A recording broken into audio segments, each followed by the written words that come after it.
Welcome to the deep dive.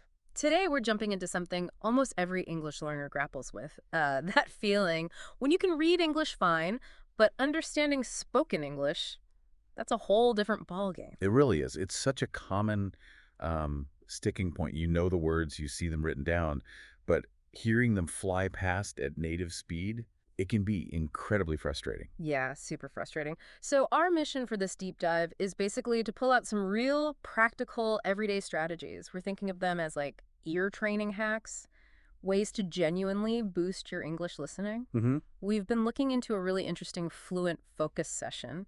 It was called How to Train Your Ears, Daily English Listening Hacks. It had the host, Nina, talking with Ryan, an English learner who, well, he seriously improved his listening in less than a year. And his story is so relatable, right? That's what makes it compelling. Totally. We know you want actionable stuff you can use, like now. So that's what we're zoning in on. Yeah, Ryan talked about how at first, listening to native speakers just sounded like, well, like noise, a blur. He couldn't pick out the words, Even with subtitles on it? even with subtitles. He felt like he was just reading quickly, not actually, hearing and processing the language as it was spoken. I think a lot of people feel that. Absolutely. He said even words he knew seemed to vanish in fast conversation. Which brings us to this key ideal from their chat. Listening isn't just passive, it's a skill. An active skill. Yeah, like building a muscle, or like Ryan put it, learning to hear the different instruments in an orchestra, not just a wall of sound. That's a great analogy. Because at first it is overwhelming, just a jumble. But with training, your brain starts sorting it out, the rhythm, the sounds, the words inside the stream. So it's about shifting gears, yeah, from just hearing English in the background to really actively listening. Exactly. Passive listening alone won't cut it. You need that deliberate focus. Okay, let's dig into that active training. Ryan shared his daily routine, and honestly, it sounds doable, not scary. Right. It starts simple. Yeah, like 10 minutes in the morning, a quick warm-up, listening to a short podcast or news clip while, say, making coffee. And crucially, no subtitles for that first bit. Right. Why is that so important? Well, it forces your brain to grapple with the sounds directly, without that visual safety net. Even if you only catch bits, it starts tuning your ear to the natural flow right away. Okay, gotcha. Then later, he has a more focused session, maybe 20, 30 minutes. Focused listening practice, he takes one piece of audio, like a YouTube clip or something. And the first step? Just listen. All the way through, no subtitles. Just get the gist, even if it's like 50%. Exactly. Don't panic about what you miss. It's like scoping out the terrain first. Okay. Then what? Listen again with English subtitles this time. Now you're connecting sounds to words, seeing what you missed. Ah, okay. Making that connection. And then he replays the tricky bits. The parts that just flew by or sounded garbled. Really zoom in on those. That makes sense. Targeted practice. Definitely. And he sometimes does shadowing. Shadowing. Tell us about that. It's where you try to repeat what the speaker is saying, almost simultaneously. You listen and speak along. Wow, okay. That sounds intense. It is active, Yeah. but it really wires your brain for the sounds, the rhythm, the intonation.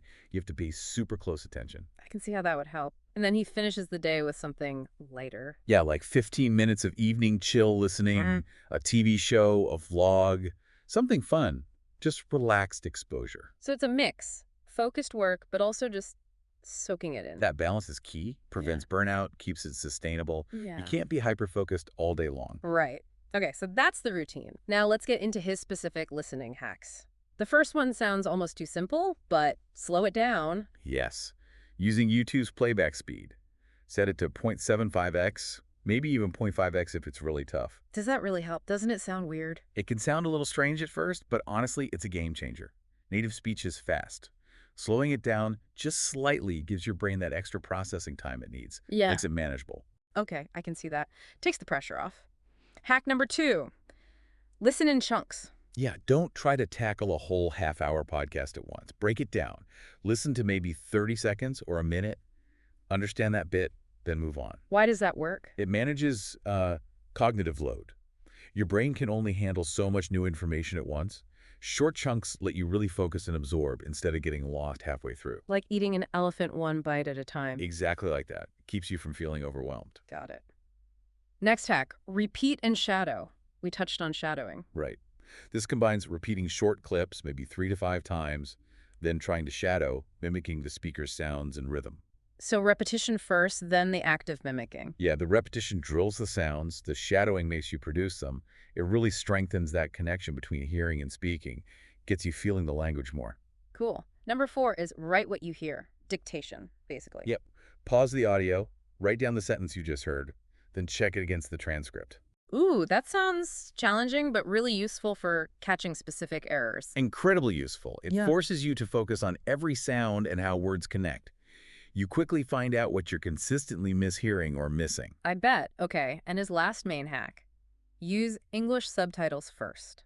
Meaning, before you jump to subtitles in your own language, stick with the English ones. Try to figure it out within English. Resisting the urge to translate immediately. Exactly. Build that direct link between the English sound and the English text. Stay immersed. Makes sense. Now, the podcast host, Nina, added another great tip, didn't she? About accents. She did. A really important one. Don't just listen to American or British English. Actively seek out other accents. Australian, Irish, Canadian, South African. Why is that so important? Because English isn't monolithic. You'll encounter all sorts of accents in the real world. Training your ear for variety makes you a much more adaptable and effective listener overall. Ryan even mentioned struggling with Irish vloggers at first, but he got used to it. Good point. Broadens your listening horizons. Okay, let's switch gears slightly. They also talked about common mistakes learners make, Oh yeah, big ones. like expecting to understand 100% all the time. That's a huge one. Ryan admitted falling into that trap. It's totally unrealistic. Even native speakers miss things sometimes. So it's okay not to catch every single word. Absolutely. Don't get bogged down trying to decode every unfamiliar word. You'll lose the main thread. Which ties into the next mistake, right? Focusing too much on individual words instead of the overall meaning. Precisely. Nina pointed out if you get, say, 70 or 80%, you can usually figure out the rest from context. Your brain is good at filling in blanks. Learning to infer meaning, that's a skill in itself. A crucial one for advanced listening, yeah. Okay, so we know the methods, the mistakes to avoid. Hmm? What about the tools? What resources did they mention? Well, the obvious big one, YouTube. Because of the speed controls and captions. Exactly. Massive amounts of content plus those features. It's incredibly versatile. They also like TED Talks, right? Because of the transcripts. Yeah, TED Talks are great. High-quality content, usually clear speakers, and often full, accurate transcripts. Perfect for that listen-then-check method. And dedicated learner sites. Mm-hmm. BBC Learning English, VOA Learning English. Those are specifically designed for learners, often with slower speech and simpler language. Great starting points. And podcasts, of course, like 6-Minute English, short, focused content. Podcasts are fantastic. You can listen anywhere, anytime. Find topics you love, which keeps you motivated. Very flexible. They mentioned some apps too, like ALSA, LingQ, Fluency, and using Netflix with things like the Language Reactor extension. Right. Language Reactor gives you dual subtitles, easy replay, lots of tech tools available now. Oh, and songs. Songs, how does that help? Learning lyrics, singing along, it's fun, but it also really tunes your ear to rhythm, connected speech, pronunciation. It all counts. So many options. It really feels like there's something for everyone. There really is. The key is finding what you enjoy and what fits your life. Consistency is easier when you're engaged. Absolutely. Which leads nicely into the final tips and motivation bit. Ryan's advice was really encouraging. It was lovely. He basically said, don't give up. Yeah, you're not bad at English. Your ears just need time. Start small. Listen every day. Even if you understand just one more word today than yesterday, that's progress. I love that. It's about consistency, not intensity. Showing up every day, even for a little bit. That's the secret sauce for language learning, truly. Small, regular efforts add up massively over time.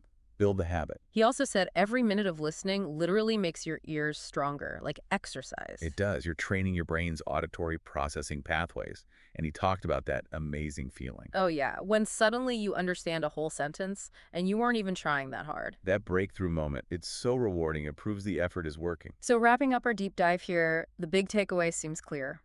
You can train your ears. It's not magic. Not at all. It takes consistent daily practice, mixing those active techniques with some relaxed listening, and using all the great resources out there. It's totally doable. And maybe, as you're listening to us now, think about all those hacks and tools we talked about. Which one feels easiest for you to start with? Like today. Yeah, just pick one thing. Maybe it's slowing down that YouTube video tonight, or finding a 5-minute podcast for your commute tomorrow. Remember Ryan's words, even one more word understood is progress. Small steps lead to big breakthroughs. Exactly. So take a second, think about your routine. What's one small listening action you can commit to? Because you absolutely can improve your listening and unlock so much more of the English language.